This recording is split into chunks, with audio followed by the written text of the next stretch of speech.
Hey everyone, my name is Zach, and today we're going to talk about a little bit about soldering.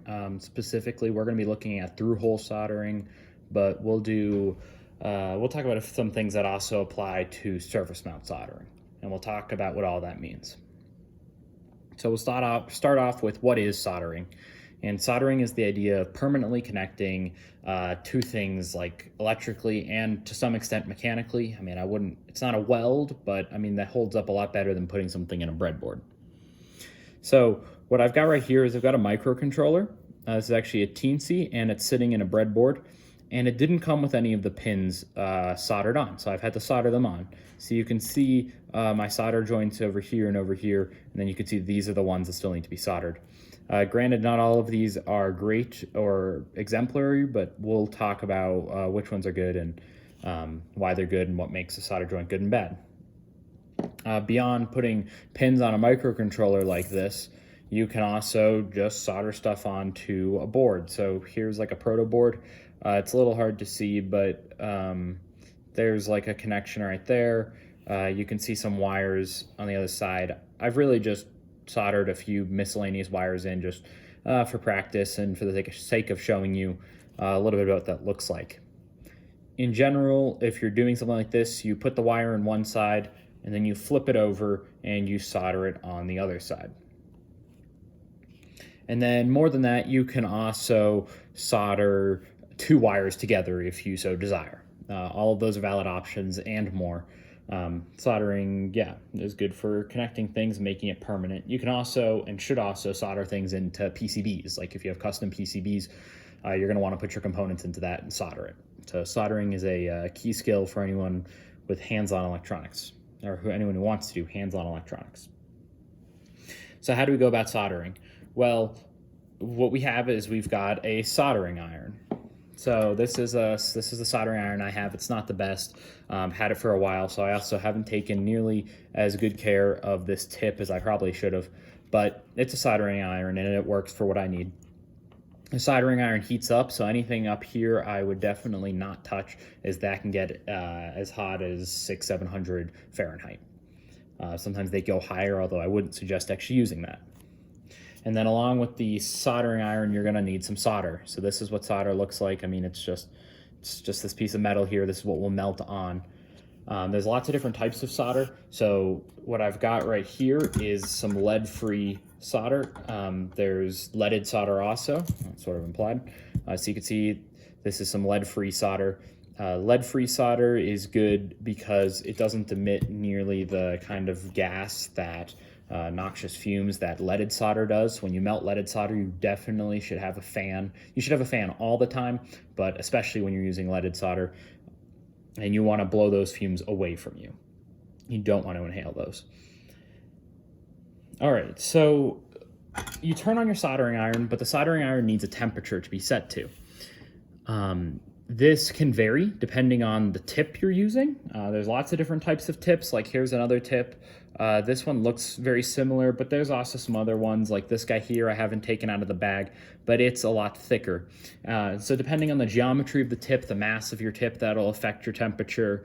Depending on the type of solder you're using, that'll affect your temperature you're going to want to use, and depending on the components, that will also affect the temperature you're going to want to use.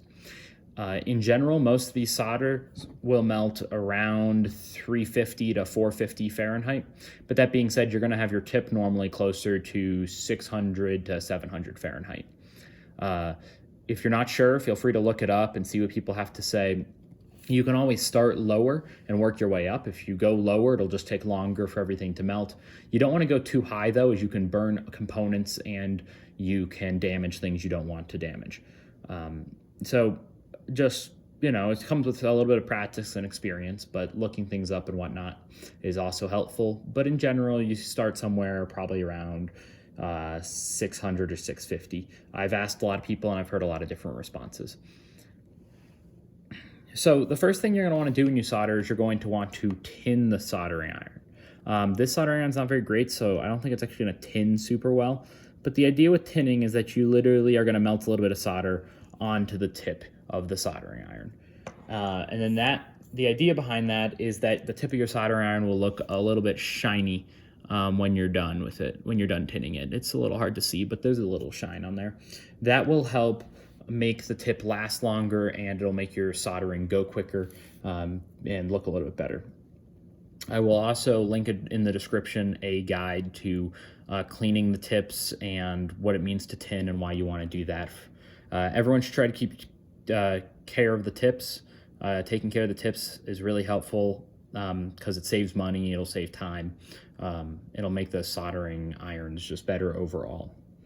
So you tin the tip, and then now we can bring our teensy here back into play, and I'm going to solder a few of these pins on. And what you'll notice here is that I actually have it already set into the breadboard. And the reason I've already put it into the breadboard is because that way I don't need to worry about holding any of these pins.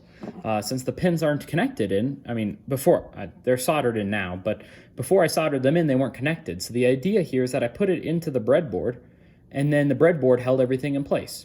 And that was really good because I didn't need to hold 3 or 4 different things at once.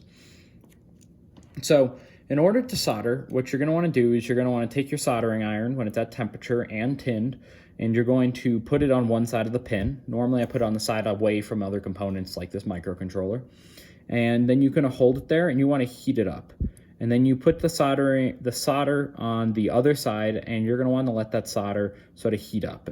You don't want to put the solder directly onto the iron. You don't want to put it on the same side. I mean, you can sort of like maybe dab it against it a little bit to get a little bit of heat transfer. But once you're there, you want to just hold them there like I did, let the solder heat up, remove the solder, and then you're going to want to remove the iron. And I'll do it again so you can see, but then I move my iron up, and that sort of dragged the solder up the pin, and that was helpful to get the shape and the connection I want.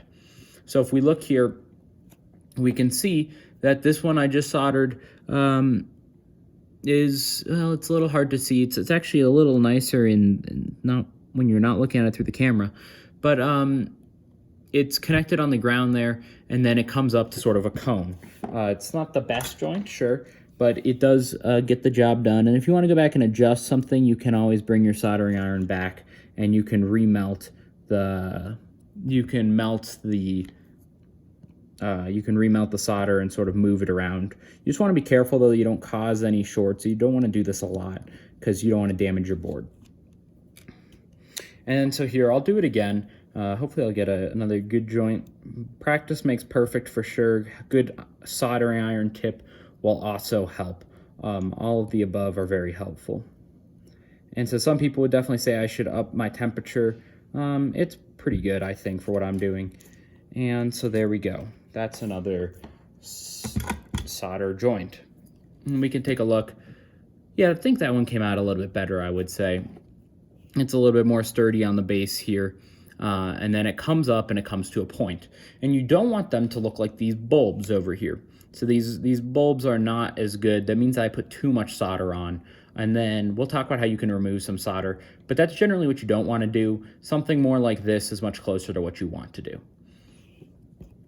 And then once you know how to solder, right, you can just go through the line and you can solder all of these pins on to the teensy.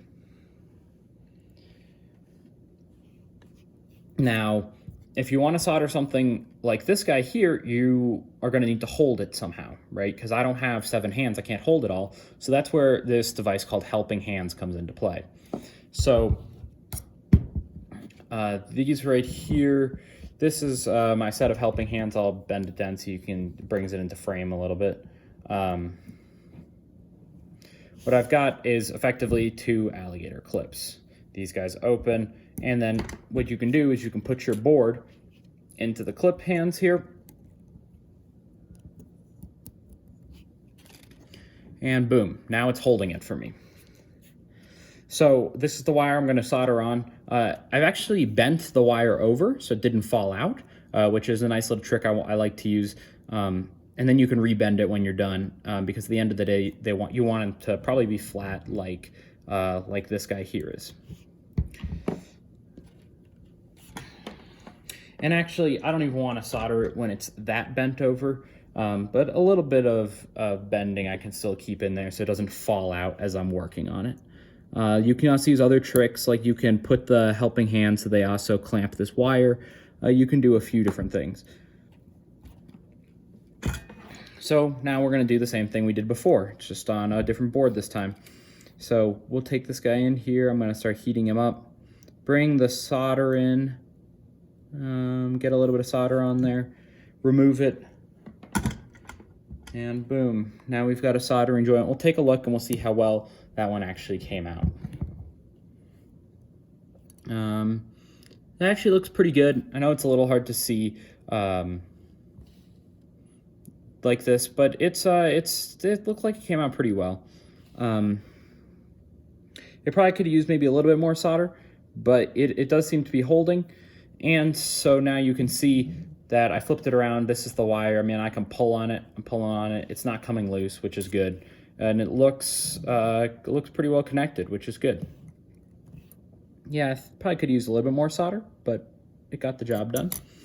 And part of the reason I could use a little bit more solder is because this wire I'm working with is so small.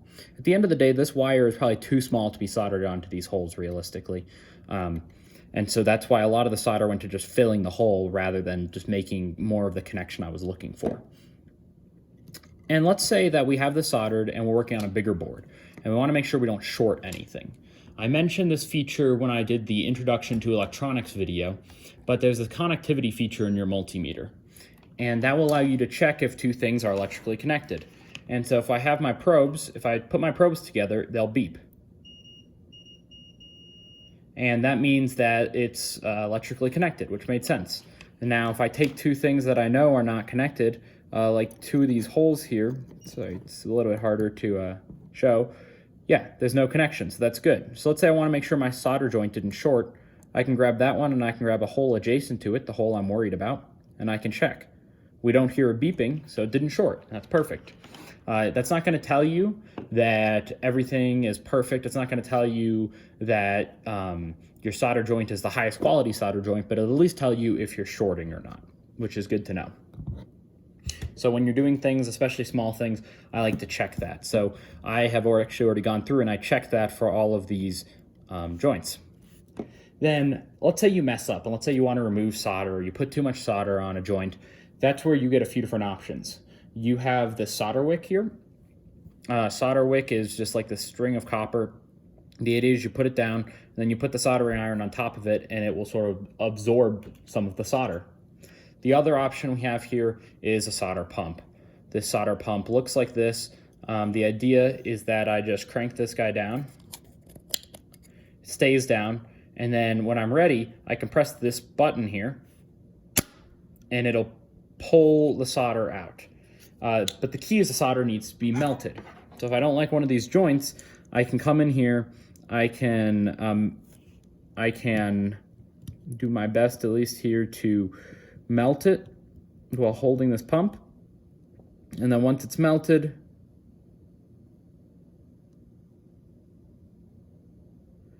once it melts, you can pull it away. I don't think I've let that melt probably quite as much as I should have, but that's how it works. And so with that, you can then remove bad solder joints, you can remove extra solder, you can do all of those different things.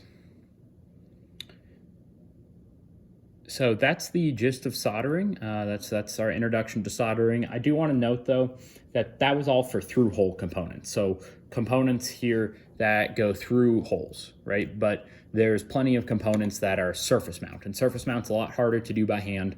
Like factories, they don't really have people doing surface mount by hand.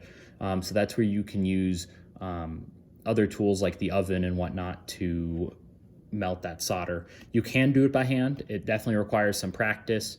We have parts you can practice with if you want, but it'll be a little bit harder, a little bit different strategy. But the idea is still the same. You melt the solder down. You're going to want to tin your soldering iron. You still want to keep, take care of that. Still looking at the same temperature range and all that stuff. So thanks everyone for watching, and I'll see you next time.